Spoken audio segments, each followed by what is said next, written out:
Good evening all. आज हम लोग यहाँ मिल रहे हैं ताकि हम लोग जो बच्चे इस साल एनटीएससी स्टेज वन दे रहे हैं उनको उनके सीनियर से कनेक्ट कर सकें जिन्होंने last year NTSC stage one दिया था और निकाला था। तो हमारे साथ हमारे लास्ट ईयर के काफ़ी बच्चे थे, लेकिन उनमें से कुछ बच्चे जो जल्दी में कांटेक्ट में आ सके उनको हम लोगों ने बुलाया है। इनमें से तीनों बच्चों का नाम है, निकिता एक है, एक श्रीतम है और एक चिन्मय मिश्रा है बेटा। तो ये तीनों बच्चे अपना एक्चुअल एक्सपीरियंस शेयर करेंगे कि कैसे ये अपने मार्क्स बढ़ा सकते थे और क्या इन्होंने गलतियां की। स्टिल इनका निकला, मतलब इन्होंने कुछ जो पॉजिटिव स्ट्रेटेजीज लगाई थी। मतलब देखो बेटा, अगर आप इनकी पॉजिटिव पे फोकस करोगे तो अपना स्कोर बढ़ाओगे, और इन्होंने गलतियां जो की थी उसको भी समझ लोगे तो शायद और स्कोर बढ़ा पाओगे। बेटा चलो स्टार्ट करते हैं। पहले हम लोग इनके डूज देखते हैं। आप लोग की हेल्प करने के लिए हम लोगों ने ये सब चीजें पहले ही करके रख ली थी ताकि बच्चे जल्दी जल्दी बोल सकें। निकिता बेटा, तुम फर्स्ट पॉइंट अपना एक्सप्लेन कर सकती हो क्या? सर, मेरा फर्स्ट पॉइंट था कि जो भी क्वेश्चन है उसमें 40 सेकेंड्स या 60 सेकेंड से टाइम देना है, और अगर उससे नहीं हुआ तो स्किप कर देना है। मतलब एक बच्चे को वहां पे स्किप करने के लिए तैयार होना चाहिए, और 40-50 सेकंड्स में हो जा रहा है तो ठीक है, नहीं तो स्किप करो 40 to 60 सेकंड में। ठीक है बेटा। और सेकंड पॉइंट बेटा? सर, सेकंड पॉइंट है कि एक फ्लो मेंटेन करना है। फर्स्ट टिकिंग वाले क्वेश्चंस को हम लोग प्रायोरिटी देंगे, और फिर मैथ्स वाले क्वेश्चंस जो कैलकुलेशन बेस्ड है। कैलकुलेशन बेस्ड बाद में करने हैं, चाहे फिजिक्स का रहे चाहे मैथ का रहे, और टिक वाले पहले करने हैं। तो ये स्ट्रेटेजी तो बेटा हमेशा अच्छी है, हमेशा अच्छी है। SST then bio then chemistry then maths. Good बेटा। बेटा श्रीतम। सबसे पहली बात है, एग्जामिनेशन हॉल में सब हमेशा कूल रहना है। वो मतलब बहुत डिस्टर्ब करने के लिए बहुत होंगे वहाँ, साइड में बैठे बच्चे भी होंगे, वो इन्विजिलेटर भी होंगे, उन सब पे ध्यान नहीं देना है। एग्जाम पे मतलब फोकस्ड ही रहना है। तो उससे क्या होगा, तो तुम्हारे फर्स्ट ऑफ ऑल तो मतलब मार्क्स तो मैक्सिमाइज होंगे ही, प्लस तुम्हारे मतलब जितना एरर करने के जितने चांसेस होते हैं वो बहुत ही ज्यादा कम हो जाएंगे। तो स्टे कूल सबसे मतलब बहुत ही ज्यादा इम्पोर्टेंट पॉइंट है। तो वही है। और बेटा आपने शायद कुछ बताया था मुझे कि आपके टोटल 4-5 बबलिंग एरर हो गए थे इन्विजिलेटर से इरिटेशन। हाँ, वो भी मतलब क्या हुआ कि हाँ। मतलब वो वेरिफिकेशन के लिए आते हैं तो वो मोस्टली 2 to 3 मिनट्स लेते हैं। पर मेरे केस में क्या हुआ पता नहीं, पर वो 5 to 10 मिनट्स ले लिया। तो वहां पे मतलब वो ओएमआर ले लिया, पर प्लस मुझे मतलब बार बार बुला रहे थे, यहाँ कुछ करो वहां कुछ करो। तो वहां से मैं थोड़ा मतलब काइंड ऑफ इरिटेट हो गया, तो वहीं पे बबलिंग एरर बहुत सारे हो, मतलब 4-5 हो गए। तो उससे मतलब मार्क्स तो बहुत कम हो गए मैथ में। मतलब माय दोनों का मिला एक्सपेक्टेशन। के 7 से 8 क्वेश्चन का आपका नुकसान हुआ। Yes sir. तो stay cool will increase your 5 question at least. किसी भी बच्चे के लिए बात सही है। If he is yes. Staying cool और शी इज स्टेइंग कूल, उसके 5 मार्क्स ज्यादा आएंगे। ठीक है बेटा, और आपने क्या बोला था?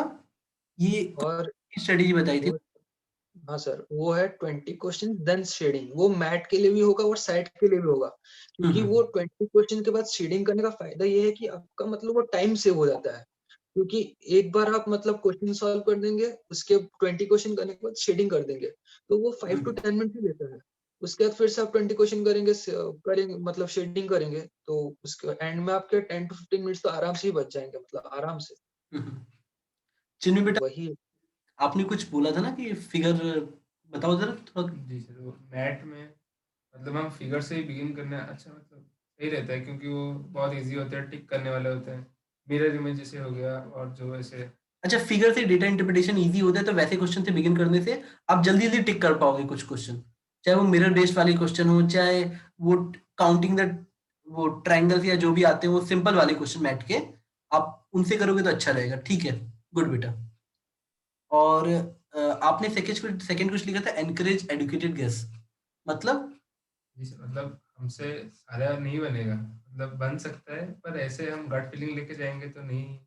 हमारा मार्क्स मैक्सिमाइज करने का मतलब मेन मोटिव होना चाहिए, ना कि गट फीलिंग। तो गैस लेने के लिए मतलब हमें तैयार रहना मतलब चाहिए। तुम ये कहना चाह रहे हो कि लाइक कि सर अगर कुछ 70-80 मार्क्स तो अपना टारगेट रहता है पर पेपर, लेकिन मान लो जो 20 क्वेश्चन बचे हुए हैं उनको छोड़ने की जगह या उनमें रैंडम आंसर भरने की जगह तुम एडुकेटेड गेस लेना चाहते हो ना? यही जी। बोल रहे हो ना? जी सर। ठीक है, गुड बेटा। अब निकिता ने शायद फिर वो बोला था, या शायद किसका था ये, never start with the math, Nikita मैंने ना बोला बेटा? मैंने श्रीतम बोला ने बोला था। अच्छा, श्रीतम ने बोला था।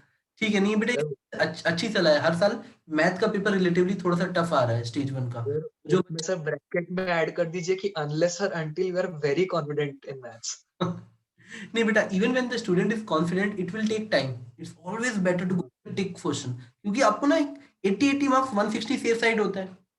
इस साल लॉकडाउन की वजह से थोड़ा सा टाइम बच्चों को ज्यादा मिल गया है, तो आई थिंक कट ऑफ 155 था last year, it might go to 159 और 60 ऑल्सो। तो 160 इज अ सेफ साइड। तो जो बच्चे समझदार होंगे वो पहले 80 मार्क्स अपने इकट्ठा करेंगे। वो जंग नहीं लड़ेंगे कि चलो जो हर क्वेश्चन सॉल्व करना है। हर क्वेश्चन किसी से सॉल्व नहीं होता। अगर आप लोगों को पता हो, याद हो, तो मैथ में क्वेश्चन गलत भी आते हैं। उड़ीसा स्टेट वाले जो एग्जाम्स होते हैं एनटीसी स्टेज 1 में 7-8 क्वेश्चन तो गलत ही आते हैं, या 5 क्वेश्चन 4 क्वेश्चन। तो बच्चा मैथ पे अगर अपनी उस क्वेश्चन के पीछे लगा रह जाए, पता लगा आंसर गलत है या क्वेश्चन गलत है, तो वो तो पूरा टाइम दे देगा। तो हमेशा स्किप करने के लिए तैयार रहना चाहिए बेटा।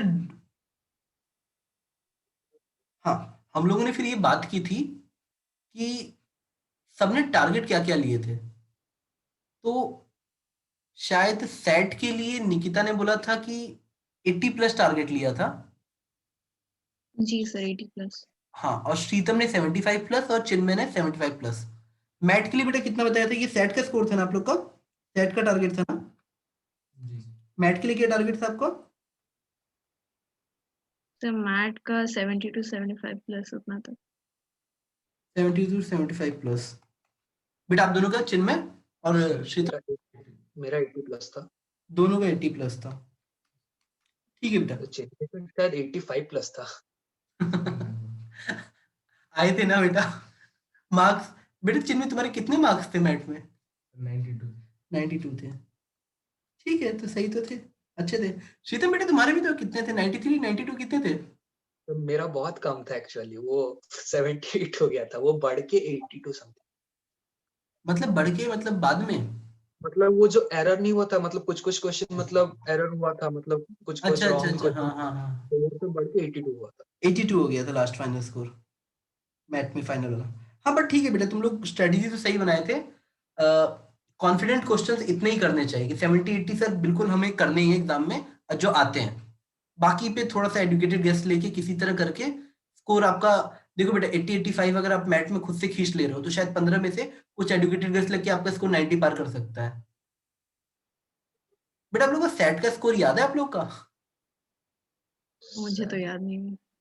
कोई बात नहीं, वो चिन्मय बेटा तुमको याद है? सर 63 तुम सेट, देखो बेटा ये अच्छा मैसेज भी है कि बच्चे ये बात समझे कि सेट में कम आने के बाद भी एनटीएससी निकलता है, या मैट में कम आने के बाद भी। देखो दो बच्चे हैं, एक श्रीतम बैठा है जिसका भी निकला, एक चिन्मय बैठा है उसका भी निकला। एक ने सेट में कम स्कोर किया, एक में मैट में कम स्कोर किया। बेटा अगर आप लोग को याद हो, तो पेपर के बीच में मैंने आप लोगों से शायद बोला था, अगर आप, मैं मिला था वहां पे, तो मैंने आप लोगों से बोला था कि पेपर पहला में कैसा गया इररिलेवेंट है, दूसरे पे ध्यान दो। और हर बार बच्चे कुछ ऐसे होते हैं जो पहला पेपर खराब जाने के बाद मान लेते हैं कि अब दूसरा भी खराब जाएगा, और कुछ लोग होते हैं जब पहला पेपर अच्छा चला गया तो रिलैक्स कर लेते हैं दूसरे पेपर में कि चलो अब तो निकल ही गया है। तो ऐसे बच्चों से बचना चाहिए। इवन जे एडवांस में बच्चे यही गड़बड़ करते हैं। तो चलो बेटा, तुम लोगों ने काफी ज्यादा हेल्प की बच्चों की। आपको नई आइडिया है, क्योंकि बच्चे इन्हीं सब चीजों में ट्रबल्ड होंगे, तो वो ये सारी बात सुन के ना अपना लास्ट कॉल ले सकते हैं। कल वो चैन से सो पाएंगे, अगर आपकी वो बात ध्यान से सुनेंगे तो सही में चैन से सोएंगे। हाँ, सोने से याद है, किसी आप में से किसी एक ने बोला था ना कि वो सोए बिना गया था। कौन था वो? सर मैं था सर। चलो 3 घंटा में सोया था, नींद भी नहीं हो रहा था मतलब। नहीं बेटा, ये हमेशा गलत होता है। Always good to sleep. आखिरी एग्जाम वाले दिन ना आप 7 घंटे सो, 6 घंटे, जो भी आपकी हेल्दी स्लीप आवर्स होते हैं ना साइकिल में, उतना आप सो के जाओ। अगर 6 घंटे तो 6 घंटे, 7 घंटे 7 घंटे, even if it is 8 hours 8 hours आप सो के जाओ। बेटा बाकी आप लोगों को कोई मैसेज देना है जो गलती आपसे हुई या आप लोगों ने इम्प्रूव किया, कोई भी लास्ट मैसेज टाइप का? रीचेकिंग के लिए टाइम डालना चाहिए, मैंने ये मिस्टेक किया था नहीं डालकर। रीचेकिंग के लिए हाँ बेटा 10 to 15 मिनट्स रखने चाहिए हर बच्चे को। बेटा जबकि एक सिंपल सी बात है, जो तेज बच्चा होता है ना, वो हमेशा 100 मिनट का टारगेट लेता है, 1 मिनट पर क्वेश्चन, कि पढ़ने और सॉल्व करने का 1 मिनट ही चाहिए पर क्वेश्चन। तो हमेशा 15 से 20 मिनट रीचेकिंग के लिए बचा के रखना चाहिए। हर बच्चे को वापस वापस आना चाहिए कि शायद कोई इस बार इजी क्वेश्चन दिख जाए जो स्किप हो गया हो पहली बार में, या आपने कोई ब्लंडर मिस्टेक तो नहीं कर दी ओमार फिलिंग में या किसी भी चीज में, या तो रीचेकिंग के लिए टाइम रखना चाहिए। बेटा आप लोग कोई फाइनल मैसेज टाइप का दे सकते हो? सर बीच सर में कॉन्फिडेंस के साथ जाना चाहिए एग्जाम रूम के अंदर, नर्वसनेस के साथ नहीं। कॉन्फिडेंस, स्टे कूल, ये हमारा स्टे कूल था, ये कॉन्फिडेंट था। और बेटा चिन्मय तुम भी कुछ कहना चाहते हो? सर अब बीच में जैसे मैट और स्टार्ट में गैप मिलता है तो उसमें कुछ हैवी नहीं खाना चाहिए वरना स्लीपी लगता है। मेरा स्लीपी वाला इसका फैक्टर सारे बॉडी फंक्शन वाले गड़बड़ किया, सो के नहीं गया, कुछ खा लिया जम के बीच में। बेटा देखो ये एडवाइस अच्छी है। देखो किसी भी एग्जामिनेशन वाले दिन हमेशा लाइट खाना चाहिए, हमेशा लाइट खाना चाहिए। इतना खाओ कि एनर्जी रहे, बट इतना मत खाओ कि नींद आए। तो एग्जाम के बाद कुछ भी खाना है खा लो, पर एग्जाम के बीच में पहले में कुछ नहीं खाना चाहिए, मतलब हाँ, लाइट खाना चाहिए थोड़ा। लाइट खाना चाहिए बेटा। और बीच में अच्छा बेटा, लेकिन आप लोगों ने पता है एक पॉइंट बच्चों को दोबारा समझाना चाहिए था कि असेसमेंट के लिए कितना टाइम मिलता है आप लोगों को बेटा पेपर असेस करने के लिए? सर 10 to 15 मिनट्स मिलता है। मिलता है ना? तो दैट इज मतलब वेरी वेरी इंपॉर्टेंट। अगर कोई बच्चा असेसमेंट टाइम पे ये देख ले कि किस क्वेश्चन से स्टार्ट करना है, कहाँ से क्या करना है, कौन सा एरिया उसको इजी लग रहा है, हार्ड लग रहा है, तो वो बहुत क्रिटिकल हो जाता है। आप याद करो, आप लोगों ने असेसमेंट पे बहुत अच्छा दिमाग लगाया होगा। जो भी बच्चा लकीली या अपने हार्डवर्क से निकालता है ना, बेटा देखो हर बच्चा मार्जिन पे रहता है एनटीएससी में। Every kid is around 150 plus. Her sincere बच्चा 150 के पास रहता है। अब जिसने उस दिन अच्छा गेम खेला, अच्छे से स्टे कूल रहा, और सारे सही तरीके से जैसे मॉक में कर रहा था वही चीज रिपीट कर दी, तो वो 170 तक ला सकता है, 175 तक ला सकता है, या 160 तक ला सकता है, जो कट ऑफ के लिए जरूरी है। हर बच्चा लगभग 150 का ही पोटेंशियल रखता है। आखिरी दिन का एग्जीक्यूशन मैटर करता है कि आप उस 150 को 170 बनाओगे कि नहीं। तो बेटा तुम जूनियर्स को कुछ न्यू ईयर विश करना चाहते हो? सारे जूनियर्स को happy new year and all the best for the exam. बेटा आप लोग कुछ बोलना चाहते हो? हैप्पी न्यू सबसे पहले तो happy new year to all. हाँ, और एग्जाम को एंजॉय करो। वो एग्जाम तो है, मतलब वो तो टेस्ट करने के लिए है। बेसिकली एग्जाम को एंजॉय करना चाहिए, मतलब वो एक होता है, वो अलग फील होता है, वो क्वेश्चन करने का फील होता है, वो सब मतलब एग्जाम देने पे ही पता चलता है। तो वो एग्जाम को एंजॉय करो, बेटा बहुत रिजल्ट्स तो अच्छा, छोड़ो। बहुत अच्छा मैसेज है, बहुत अच्छा मैसेज है। जो स्टूडेंट ही है जो एग्जाम एंजॉय ना करे, स्ट्रेस लेके कौन पढ़ता है बेटा? स्टूडेंट सबसे अच्छा वही जो अपनी पढ़ाई एंजॉय करता है, चाहे वो टेस्ट हो, चाहे वो रीडिंग हो, चाहे घर पे बैठ के क्वेश्चन लगाना हो। वेरी गुड बेटा। चिन्मय बेटा तुम भी कुछ बोलना चाहते हो?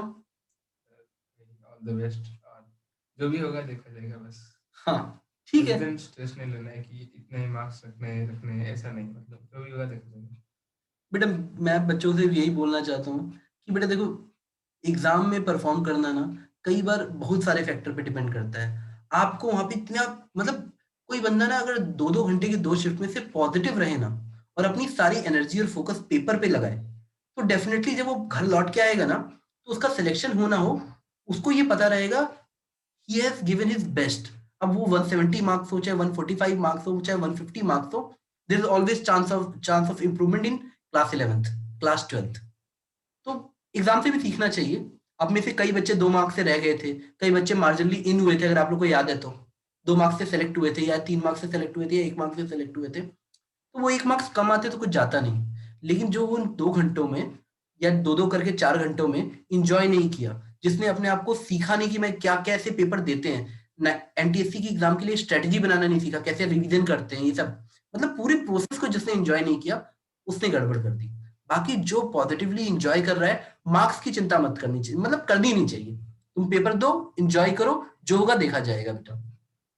अच्छा बेटा, मैं एट द एंड आप तीनों को थैंक यू बोलना चाहूंगा, क्योंकि आप लोगों ने अपने जूनियर्स के लिए टाइम निकाला। और बेटा तुम तीनों को भी हैप्पी न्यू ईयर। और बेटा 11th थोड़ा टफ है, जम के पढ़ो, ठीक है? रिलेटिवली टफ है 10th से। आप लोग पढ़ो बेटा। Good bye. मैं मीटिंग क्लोज कर रहा हूँ बेटा, ठीक है? मैं करूँ? जी सर, नमस्ते सर। नमस्ते बेटा, बाय बेटा।